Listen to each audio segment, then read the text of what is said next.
Thank you to Thomas Moreira for these 4 suggestions. Hello everybody, this is JT Productions and I'm back with another preview and prediction video. Today I'll be doing the Michigan State Fighting Mel Tuckers, or otherwise known as the Spartans. Let's get her going. Last season was a very good year for Michigan State. They went 11-2, 7-2 in the Big Ten with a win in their bowl game against Pittsburgh. Now granted, in that bowl game, Kenny Pickett was not playing, but neither was Kenneth Walker, so I guess it kind of balances out. They had 2 losses. One was on the road at Purdue, which was kind of mind-boggling, and then at Ohio State in another blowout. They had marquee wins against Michigan at home, against Penn State at home, and then against at Miami. So, where do they go from there? Well, let's bring out my notes and see what I think. This will be Mel Tucker's 3rd season as the Michigan State head coach. He so far has been doing great recruiting.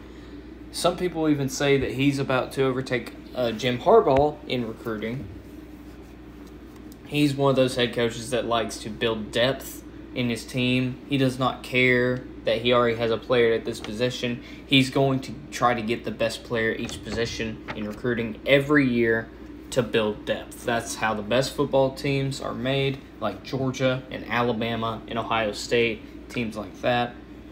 So, where do they go from here? Well, over the past 5 years, they're 34th overall in recruiting in the Power 5. That is good for 8th in the Big Ten. Now, keep in mind, 2 of those recruiting classes were not Mel Tucker. Those were the previous head coaches, so that's a kind of good and bad thing, I guess.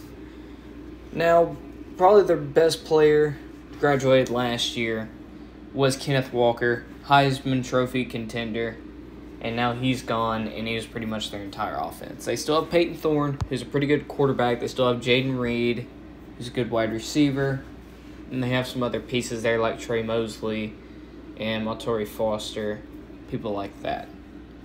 Now, they did get 2 transfers at the running back position in Jalen Berger from Wisconsin and Jarek Broussard from Colorado.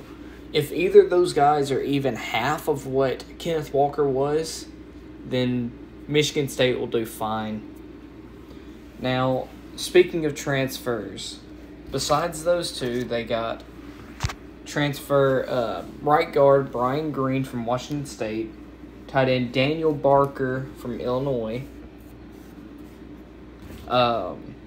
transfer defensive end Chris Bogle from Florida, transfer linebacker and Aaron Brule from Mississippi State, transfer linebacker Jacoby Windman from UNLV, and transfer defensive back Amir Speed from Georgia. Those will probably help to fill in some pieces on the defensive offensive side, because last season the secondary of Michigan State was definitely not the best. Now they got some pieces in the front 7 and 1 new piece in the secondary that can kind of help them out. The question for Michigan State is, will their offense take a step back, but can the defense improve if that's the case? Well, we'll see what I think. So let's go to the schedule, see what I think is going to happen to the Michigan State Fighting Mel Tuckers. So week 1 and week 2, they play Western Michigan and Akron. Akron, one of the worst group of 5 teams. Western Michigan, comparable group of 5 team, but not on the level of Michigan State. You'll start out 2-0 before you have a marquee matchup at Washington. Well, I did make a mistake in my Washington preview with not mentioning that Fresno State's former coach is now their new head coach, and he brought Fresno State into prominence in their 2nd year. So I still stand by that they're going to be around 5 or 7, 6-6, but I do agree that they're going to have a they're going to go up from that next year at least. So You go to Washington. This is going to be a defensive matchup. This is going to be a good game, in my opinion. Washington has Michael Penix Jr., probably, who's going to start at quarterback. Their coach is a good coach. So, I think I'll give you the win. Michigan State's probably a couple years ahead of where Washington is right now, at least 1 or 2 years. So I'll give you the win on the road in Husky Stadium. So you're 3-0, then you host Minnesota. Minnesota, they have pieces like Tanner Morgan, Mohamed Ibrahim, and Autumn Bell. They do have pieces, however, Minnesota does not recruit on the level of a Michigan State, Michigan, Ohio State, Penn State, or anybody like that. I think you get the win at home against Minnesota, but I do think it'll be close. So, there you go. You're 4-0 before you have another road game at Maryland. Maryland has a pretty good offense, and if your secondary is not fixed by this point, you're going to be in big trouble. So, I think you drop your first one here. Tua Tagovailoa is going into his 3rd year in the program. Yeah, his 3rd year in the program at Maryland. I think he's going to take a step forward from where he was last year. And I think Maryland is going to surprise some people this year. So, I got you with your first loss on the road at Maryland before you come back home to face Ohio State. I think you dropped that one too. Ohio State's going to be one of the best teams in the Big Ten and the country. So, and looking at what they did to you last year, and they still have good wide receivers, and C.J. Stroud and Travion Henderson, they'll be just as good, if not better, if their defense is any better. So, I think that's your second loss. So, you're 4-2 going into the game at home against Wisconsin. Wisconsin, very defensive team. Their offense, putrid bag of dog poop. It has been the last few years. But ever since that Graham Mertz has taken over, it's been terrible. I think you get the win in East Lansing to go to 5-2 before your bye week, before you go on the road to Ann Arbor, take on the Wolverines. Now, this is a marquee game for recruiting-wise for Mel Tucker. You already have 2 losses on the season. However, this is a big game for Michigan State. They always want to be competitive and beat Michigan.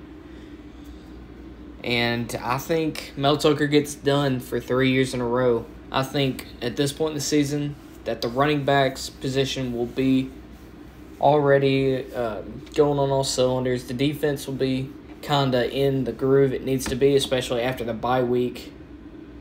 And I think you stun Michigan again for the 3rd time in a row in Ann Arbor, and you are 6-2.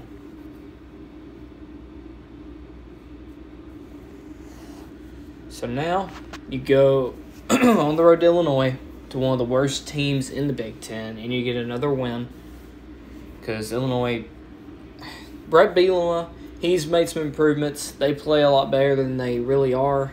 However, they're not going to be good anytime soon. So, I think that you win that game. And are 7-2 before coming back home to play Rutgers. This is a little trap game, I think. Rutgers is getting better and better by the year under Greg Schiano. They're a very sneaky team. And I think they get the win over you. I think this is going to be kind of a Purdue situation like last year, to where they kind of stun you, but this time at home. Rutgers is going to win a game they're not supposed to this year, and I think this is going to be the one. So you're 7-3, staying home to play Indiana. Indiana's got a lot of new pieces on offense and defense. I think you'll get the win, but Indiana, they're going to be on the up and up in the next couple of years.